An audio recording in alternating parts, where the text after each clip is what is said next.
Deep behind Japanese lines in Burma at the beginning of March 1943, Allied troops hacked their way through dense jungle. Their leader is an extraordinary British officer, Brigadier Orde Wingate. He is one of the pioneers of long-range penetration missions. Their objective is to disrupt enemy communications by cutting the vital railway running north from the ancient city of Mandalay.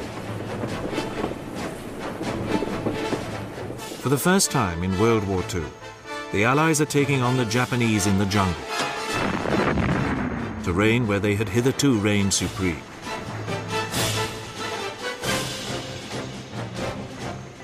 Wingate and his British, Gurkha and Burmese soldiers called themselves Chindits.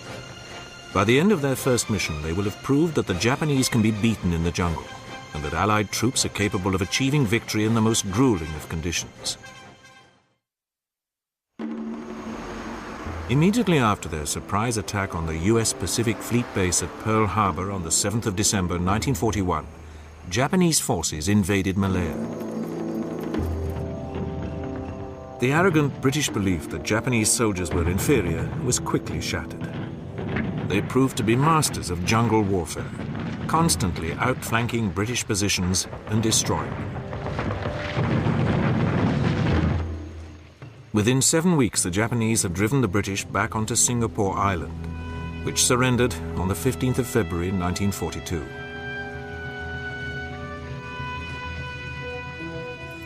Almost simultaneously, other Japanese forces invaded Burma. Once again, nothing could stop the Japanese onrush.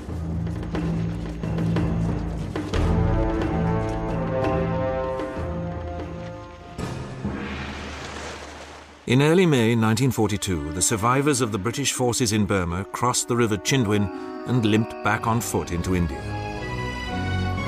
They were totally demoralized, convinced that their enemy was unbeatable in the jungle. The British position was further threatened by political turmoil in India, with nationalists mounting a vociferous and sometimes violent campaign to drive them out.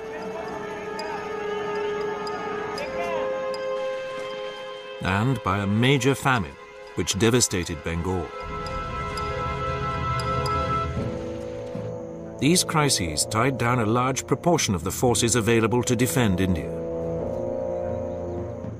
And several of the best divisions in the Indian Army were still fighting in the Middle East.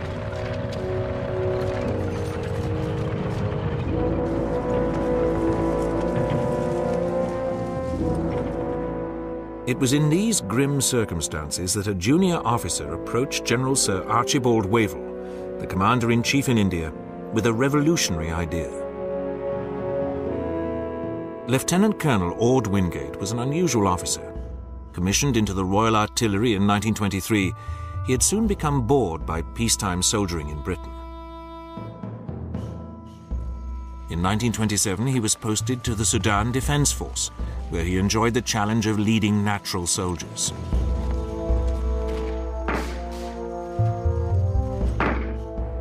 During his 6 years in the Middle East, he also led an expedition deep into the Libyan desert. And it was probably this that gave him the idea of long-range, deep penetration operations. After a brief spell in England, Wingate was posted to Palestine, then under British rule, as an intelligence officer. A revolt had broken out among the Arab inhabitants, who resented increasing Jewish immigration. Wingate had had a strict Christian upbringing, and this led him to side with the Jews. To encourage them to protect their settlements against Arab attack, he formed the Special Night Squads.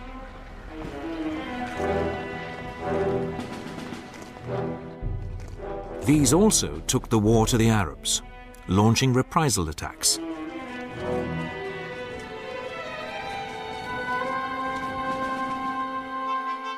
Wingate's activities came to the attention of General Wavell, who was then commanding the British forces in Palestine. He ensured that Wingate was awarded the Distinguished Service Order for his performance.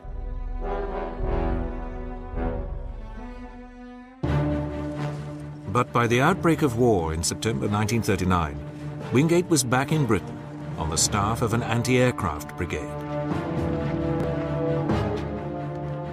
Wavell, meanwhile, became Commander-in-Chief Middle East. With the Italian declaration of war in June 1940, Wavell began to think of ways of causing revolt in Italy's East African colonies. He summoned Wingate to Cairo and gave him command of Gideon Force, a band of 1,500 Abyssinian and Sudanese troops. Wingate was ordered to attack Italian-occupied Abyssinia from the west, while conventional forces invaded from the north and south. The Abyssinian Emperor Haile Selassie accompanied Gideon Force as it thrust towards his capital, Addis Ababa. Gideon Force performed brilliantly, constantly harrying the Italians and taking 16,000 prisoners.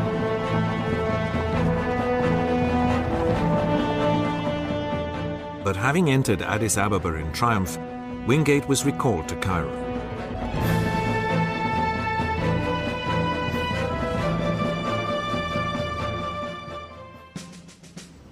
There he became deeply depressed, feeling that his force's achievements were being ignored by headquarters.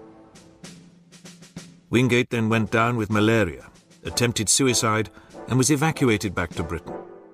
But Wavell did not forget him and ensured that he was awarded a bar to his DSO. Wavell was now posted to India, and at the height of the Japanese invasion of Burma, he remembered Wingate's skill in unconventional warfare. Wingate would soon have the opportunity to put his ideas into action.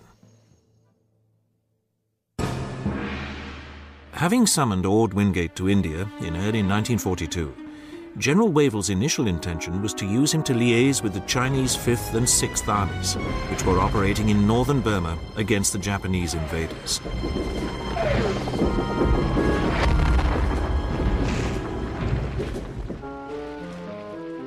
But Chinese Premier Chiang Kai-shek had other ideas.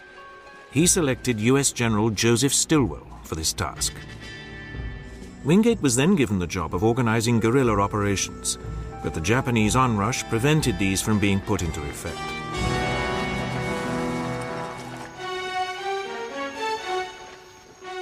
Wingate now proposed to Wavell that he create a special force to penetrate deep into Burma to harry Japanese communications. This would be maintained entirely by air resupply.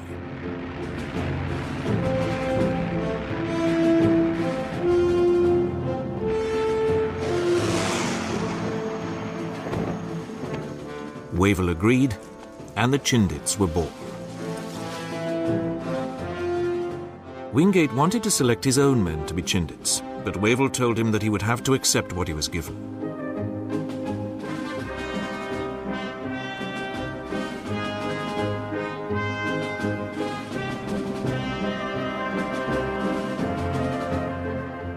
In the event, he obtained an infantry battalion from the north of England, which had been engaged on internal security duties.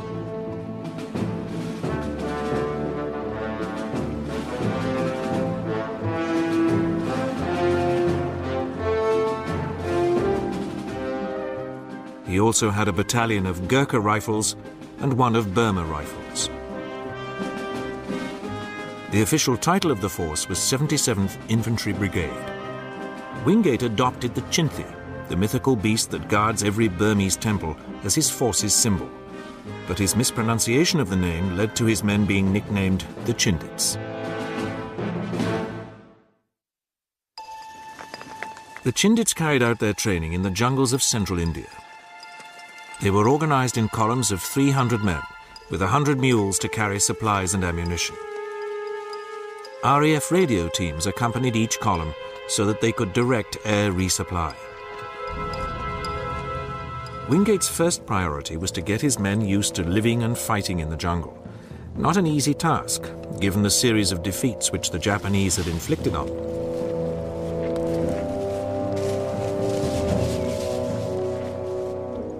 Wingate envisaged that the Chindits would spend up to 3 months at a time on operations.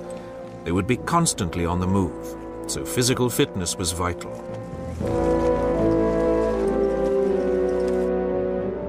The Chindits became skilled at jungle warfare, developing a sixth sense for the presence of hostile troops.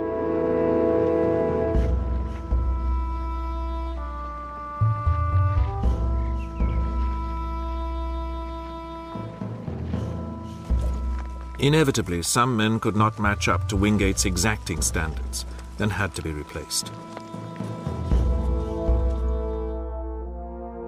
Wavell and Wingate agreed that the Chindits would operate between the rivers Chindwin and Irrawaddy, and that their operations would be coordinated with a major three-pronged counteroffensive into Burma planned for the end of 1942.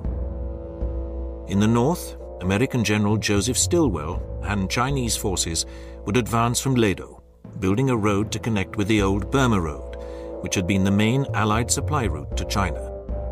The British would attack in central Burma and also in the coastal region of the Arakan. In the event, neither Stilwell and his Chinese nor the forces in central Burma were ready for action. And this left just the Arakan offensive, which was launched in December 1942. But after 8 days, it came to a grinding halt in front of strong Japanese positions.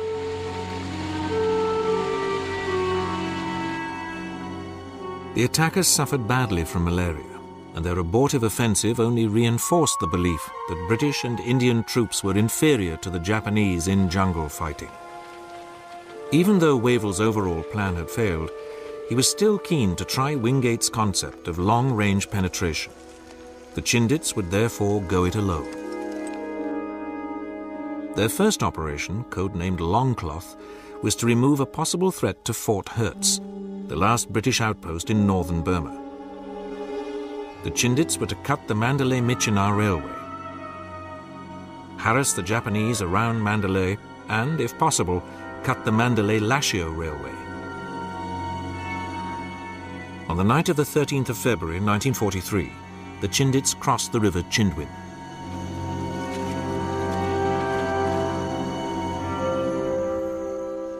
Two columns then turned southeast to act as a diversionary force, while the remaining 5 columns, with Wingate and his headquarters, headed east.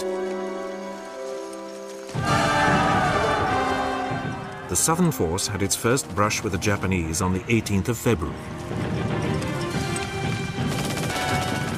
This delayed its advance on the railway. Convinced that the Chindits were being resupplied across the Chindwin, the Japanese initially concentrated their efforts on the river. It took them time to realize that Wingate was being resupplied from the air.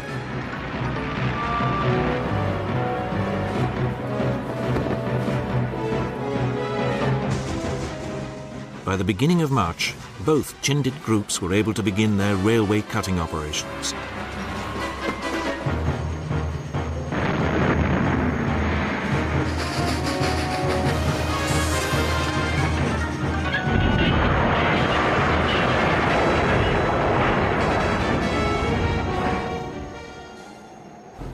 Encouraged by the success of these, Wingate crossed the Irrawaddy on the 19th of March and headed for the Mandalay-Lashio Railway. But by now, the Japanese were closing in on the Chindits from the east and south. Wingate was also warned that he was getting beyond the range of air resupply. He had no option but to pull back.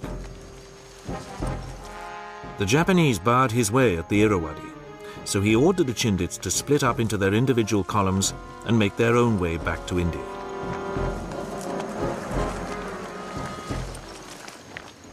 Now began the toughest part of the operation. The endless marching through the jungle was punishing in the extreme.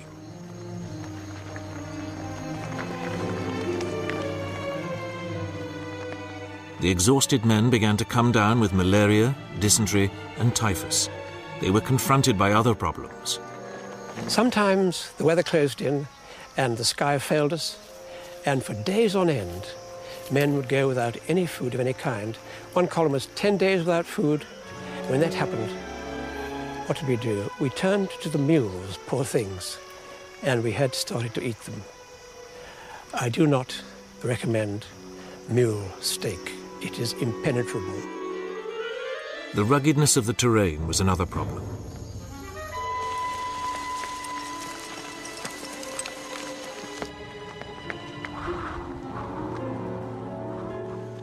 The wounded posed an awful dilemma.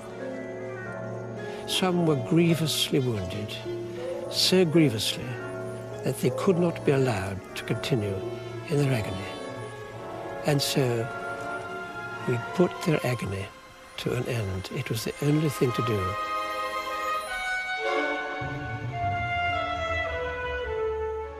During the last 2 weeks of April, the surviving Chindits arrived back in India. Of the 3,000 who set out, nearly a third did not return. The remainder were racked with disease, and 600 of them were so badly affected that they were never able to return to active soldiering.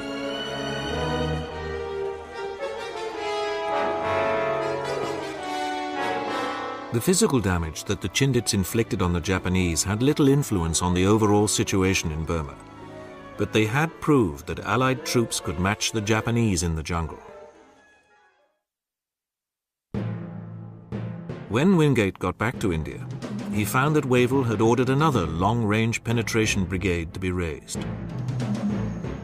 But while Wingate was recovering in hospital, Wavell was replaced by General Sir Claude Auchinleck, who showed little enthusiasm for the Chindits. Even so, he did allow their exploits to be publicized to compensate for the failure of the Arakan offensive.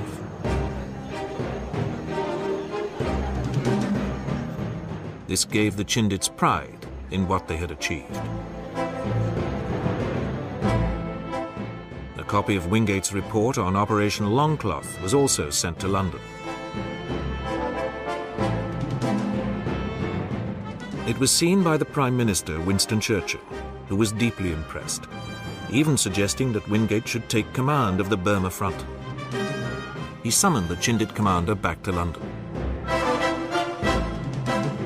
There, Wingate was interviewed by General Sir Alan Brooke, the chief of the Imperial General Staff. Brooke was impressed and promised to support plans for enlarging the Chindits. Churchill, who was on the point of departing for Canada for an Allied strategic conference at Quebec, demanded that Wingate and his wife accompany the delegation on board the liner Queen Mary. The Prime Minister wanted to use Wingate's ideas and exploits as propaganda to impress the Americans. It proved very successful. At the Quadrant Conference, Wingate's proposals for an enlarged Chindit operation to precede a major Allied offensive into Burma were agreed. Furthermore, the Americans were so taken with Wingate's ideas that they agreed to provide a dedicated fleet of aircraft, to be called No. 1 Air Commando, to support the Chindits. In addition, they asked for British help in forming a similar long-range penetration force of their own for operations in Burma. This became known as Galahad.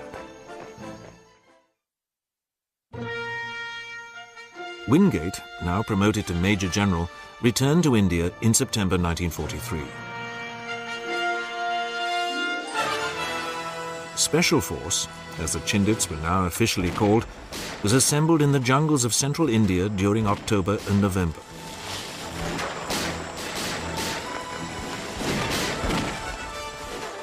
It consisted of the rebuilt 77th Brigade, 111th Brigade, which had been raised on Wavell's orders, 3 brigades from a recently disbanded division, and a West African brigade, a total of 20,000 men. These were joined by the American No. 1 Air Commando.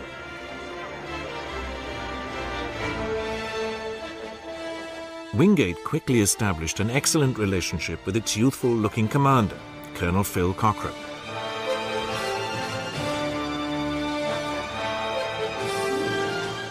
His commander was equipped with P-51 Mustang fighter bombers, B-25 Mitchell medium bombers, and the C-47 Dakota transport. Cochrane also had 100 Waco gliders, which would enable some at least of the Chindits to reach their initial objectives without the arduous march in by foot.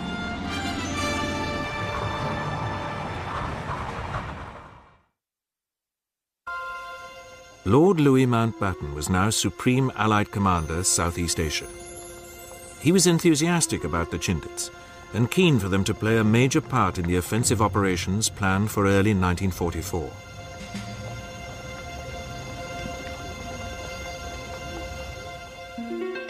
The plan was for a Chinese army to advance from Yunnan province down the old Burma road, while Stilwell was to push the Lado road to Myitkyina and then link up with them. To distract the Japanese, there would be a British airborne assault on Indore, which would then be occupied by a ground force, as well as a limited ground offensive in the Arakan. Long-range penetration forces would support all these attacks. But the commitment of resources to the Mediterranean, especially to support the landings at Anzio on the Italian coast, prevented promised equipment from being sent to India.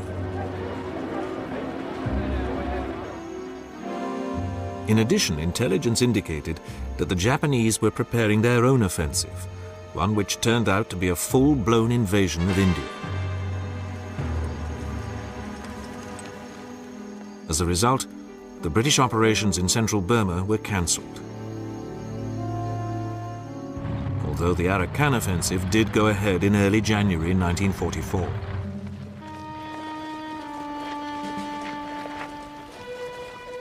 Simultaneously, Vinegar Joe Stilwell, with Galahad Force now under his command, pushed ahead with the Lado Road.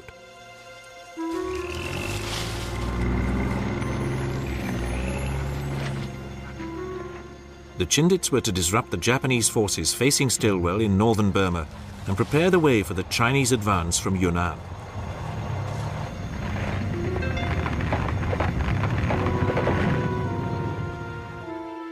Under the codename Operation Thursday, one Chindit brigade would march into Burma from Lado and operate in the Pinbon-Pinlebu area. Two others would be flown into the area north of Indore, while the remaining Chindit brigades would be held in reserve. The first Chindits to move was 16th Special Brigade, which set off on foot from Lado on the 5th of February. Thereafter, events followed with bewildering speed.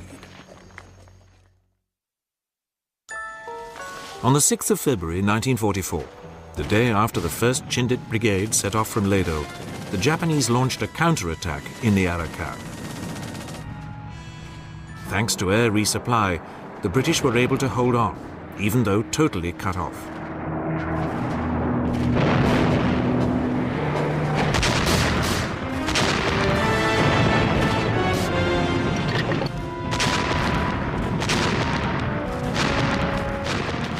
After 3 weeks, the Japanese called off their attacks.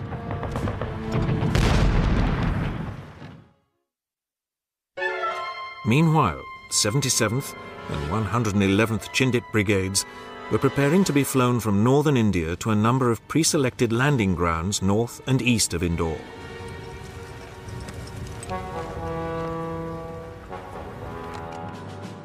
These were codenamed Broadway, Piccadilly, and Chowringhee. First in would be glider-borne US engineers, with equipment to prepare the airstrips at Broadway and Piccadilly so that the remainder of the Chindits could be landed by C-47.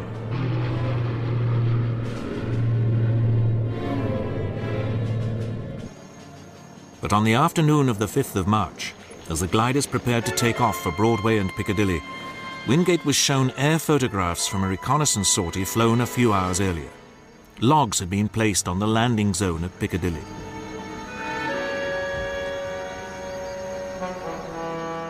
Despite fears that the operation might have been compromised, Wingate decided that the landings at Broadway must go ahead.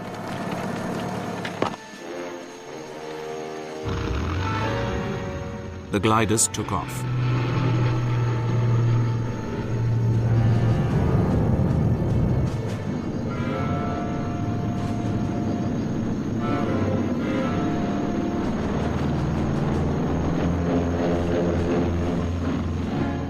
Each C-47 towed 2 gliders.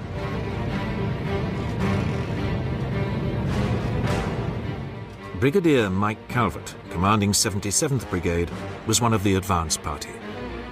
Sitting in the glider, I felt frightened. After all this working out and hurry and bustle, we were up there silent and going over these mountains, and I wondered whether we were doing the right thing. And I worried and worried and was frightened in the bottom of my stomach. But my men in the glider cheered me up by ribald remarks and funny remarks about how we were not having to walk, but were taking a free ride this time. With their twin tows, the tug aircraft were at their maximum load, and this caused some problems. A number of gliders were released too early.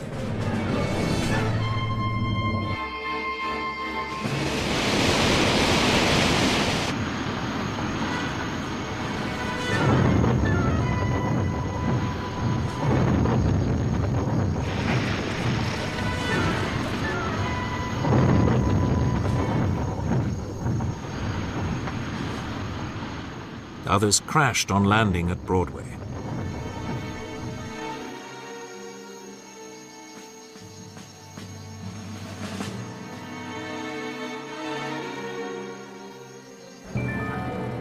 Nevertheless, the engineers were soon at work, and within 24 hours, Broadway was ready to receive the main body of 77th Brigade. Dakotas began landing on the evening of the 6th.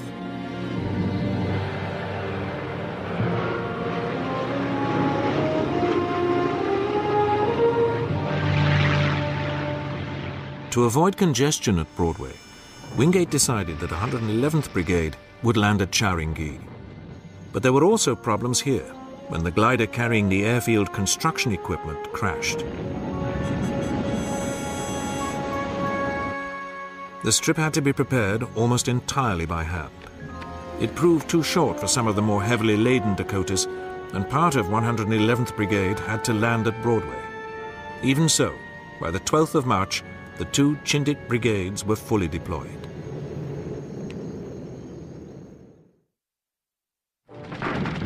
While the Chindits were consolidating their positions, the Japanese launched their offensive in central Burma on the night of the 7th of March. Within a few days, General Bill Slim's 14th Army was battling desperately to hold on to its forward supply base at Imphal.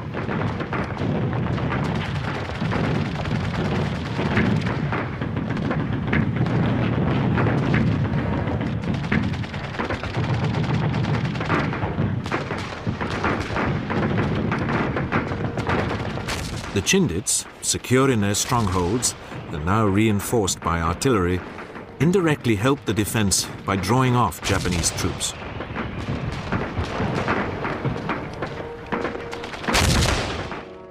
Calvert now took 2 battalions of his brigade to set up a blocking position close to the village of Henu, 20 miles north of Indore. The Chindits had a bitter struggle to drive the Japanese away. It was a hell of a fight. The Japs took everybody on. It was all hand-to-hand fighting. Boot, butt and bayonet. In the end, they had enough, and they broke and ran. This victory enabled Calvert to establish another stronghold, White City. While he was doing this, the Chindits' 16th Brigade, which had set off on foot towards Indore at the beginning of Operation Thursday, set up a further base, Aberdeen.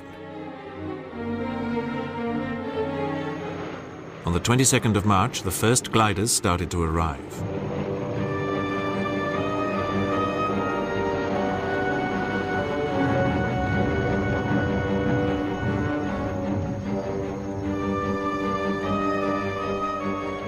Over the next week, 2 more Chindit brigades, 14th and 3rd West African, were flown in to reinforce the advance on Indore.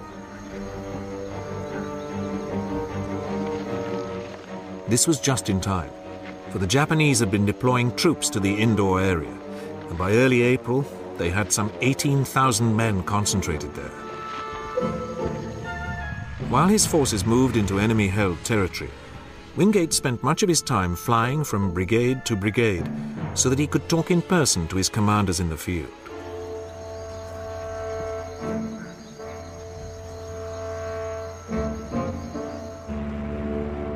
On the 24th of March, he flew to Broadway, and then by light aircraft to White City and Aberdeen.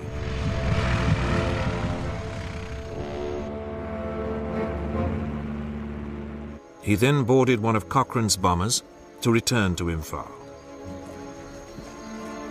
And after a brief stop, he took off again for his headquarters at Sylhet. His aircraft never got there. Next day, wreckage was spotted in the hills west of Imphal. A patrol confirmed that it was Wingate's plane. There were no survivors.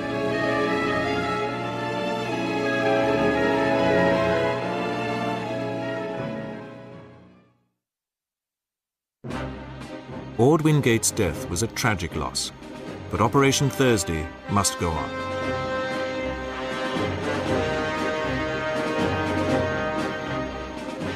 Army Commander General Bill Slim knew that the Chindit assaults were an essential part of the advance into northern Burma. And he immediately selected Joe Lente, the commander of the 111th Brigade, to succeed Wingate. The Japanese pressure now built up.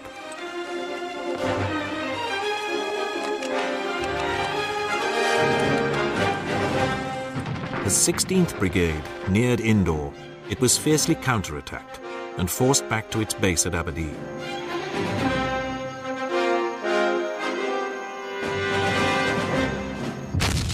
Japanese forces then launched a sustained attack on White City.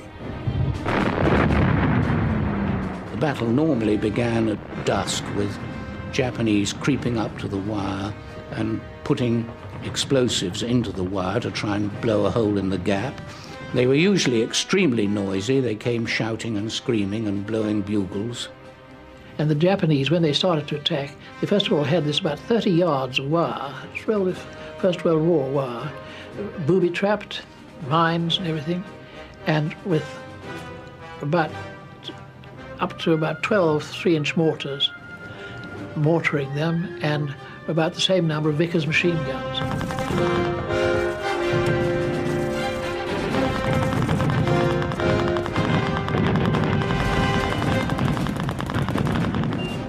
The Chindits were also able to call in Cochrane's aircraft to break up the Japanese charges.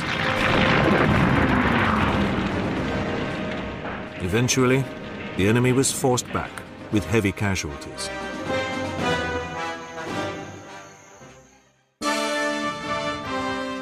While this drama was being played out, the Japanese kept up their attacks in the Imphal area and against Kohima to its north.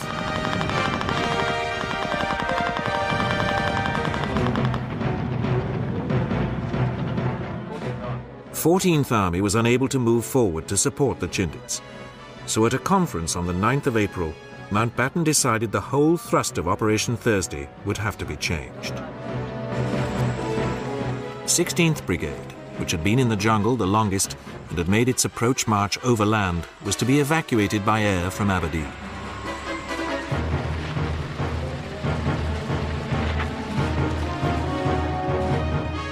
The remaining Chindit brigades would leave their strongholds and move north towards Mogong under Stilwell's command.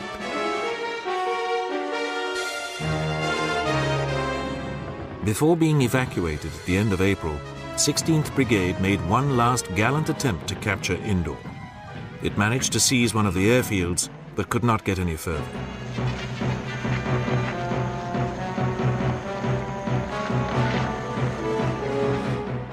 Its gaunt survivors were then flown back to India, while Aberdeen and Broadway were abandoned.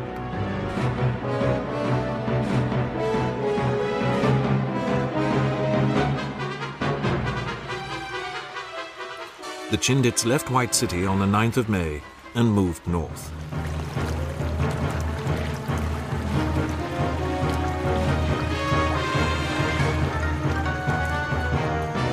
They began to disrupt road and rail communications supporting the Japanese forces opposing Stilwell to the west of Michino.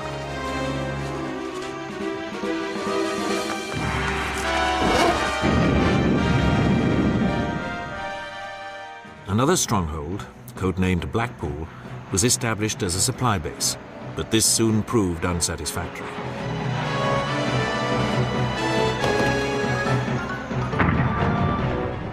It was well within range of Japanese artillery and too far from road and rail targets. So another base was established at Indogri Lake, which could be used by flying boats to bring in supplies and to evacuate the sick and wounded.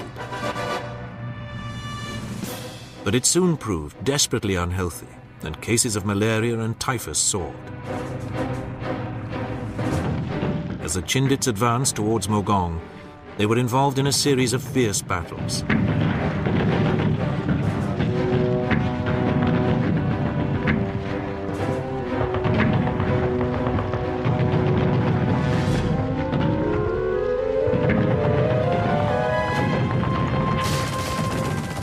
By this time, Stilwell's men had succeeded in capturing the airfield at Michino.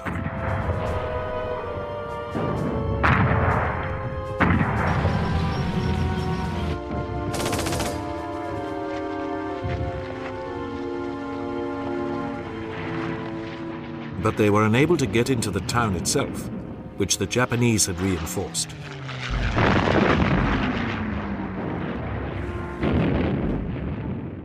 To break the stalemate, Stilwell decided that the Chindits must do more than merely disrupt communications. He ordered them to capture Mogong itself.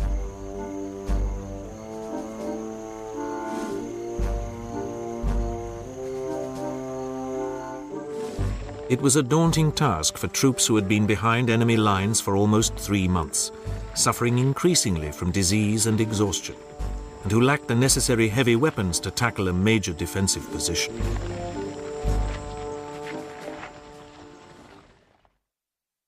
After 3 shattering months fighting both disease and the Japanese in the jungle, Brigadier Mike Calvert and his 77th Chindit Brigade now deployed to capture the well-fortified Burmese town of Mogong. Calvert was outraged by the demands placed on his men. Americans were complaining about us, said we were all cowards and we wouldn't fight. And Mountbatten entered into it and said, we want you to take Mogong at all costs. I repeat, at all costs. The Chindits fought a desperate 3-week battle, gradually driving the Japanese garrison back. On the 23rd of June, 2 members of the 3rd 6th Gurkha Rifles won Victoria Crosses. Captain Michael Almond led his company forward with complete disregard for his own safety until he was mortally wounded while single-handedly attacking a machine gun position. Rifleman Tal Bahadur Pun did the same, but survived. Calvert and his men finally secured Mogong on the 25th of June. It had been a remarkable achievement. The role we were expected to carry out at Mogong was really one for which we were not suited or trained. Frontal attack across open ground with no artillery and against Japanese positions that were well dug in was not really what we were intended for. It was a waste of our expertise, really. Lentane and Calvert warned Stilwell that their men were now at their last gasp, but the American insisted that the Chindits still had more to do. I said we couldn't go on. And the Mountbatten and Vinegar Joe and other people, I suppose, didn't believe us. They sent in a number of surgical team to come in and decide what we were at. And they reported back saying that everybody's had malaria a number of times, that large numbers of wounded, and this, that, and the other. And these people should be evacuate as soon as possible. Otherwise, and Mountbatten used the phrase, otherwise history will blame us. We had been literally fought till we were on our knees. In 111th Brigade, only 118 men out of 2,000 were still reckoned to be fit for combat.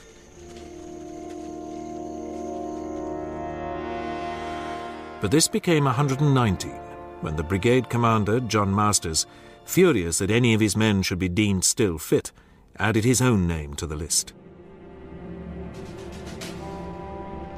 The remaining Chindits struggled on towards Michenar.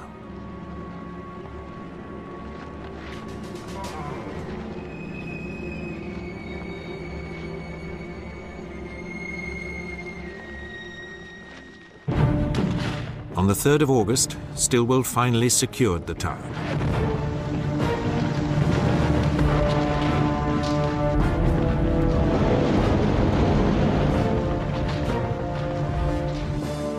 Two weeks later, the Chindits began to be flown back to India.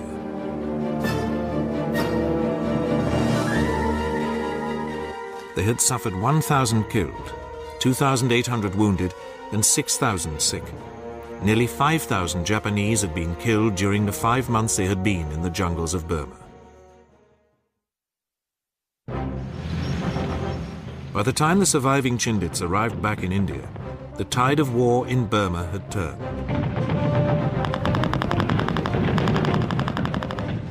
The Japanese had been repulsed at Imphal and Kohima and were in retreat.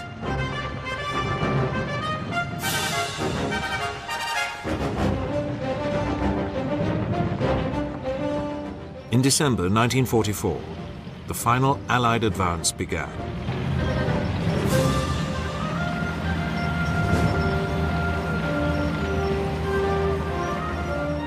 In January 1945, the British 14th Army began to cross the Irrawaddy. At the same time, the Lado Road was finally linked with the Burma Road.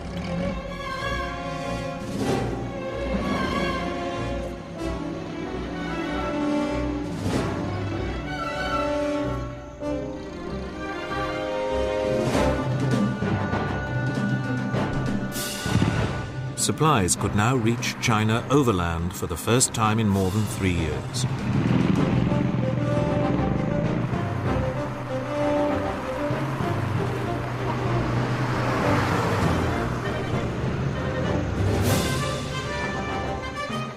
Slim's 14th Army liberated Mandalay in March after a bitter battle.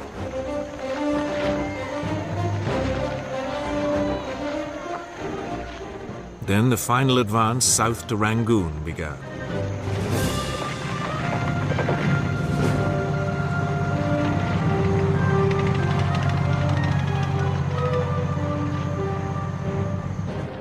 British troops entered the Burmese capital at the beginning of May.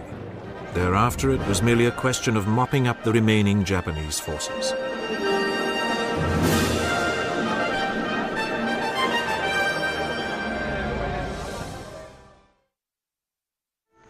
As the final Allied push began, the Chindits were disbanded. Their expertise was no longer needed as 14th Army closed in on the last Japanese strongholds. Wingate's belief that he could build a force which would defeat the enemy in the jungle had been vindicated.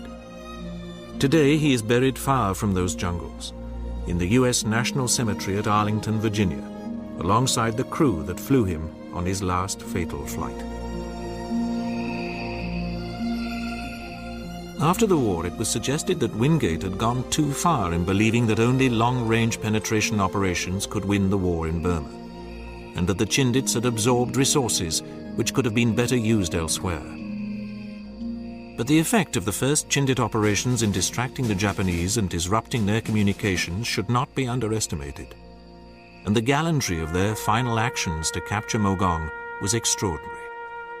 The endurance and fortitude shown by the Chindits was outstanding, and above all, the boost which their operations gave to the Allied cause and the morale of the men fighting in the forgotten army of the Far East was enormous. For these were the Gladiators, who showed that the Japanese could be beaten in the jungle. They took on and conquered not only a tenacious and battle-hardened enemy, but some of the worst conditions in the world.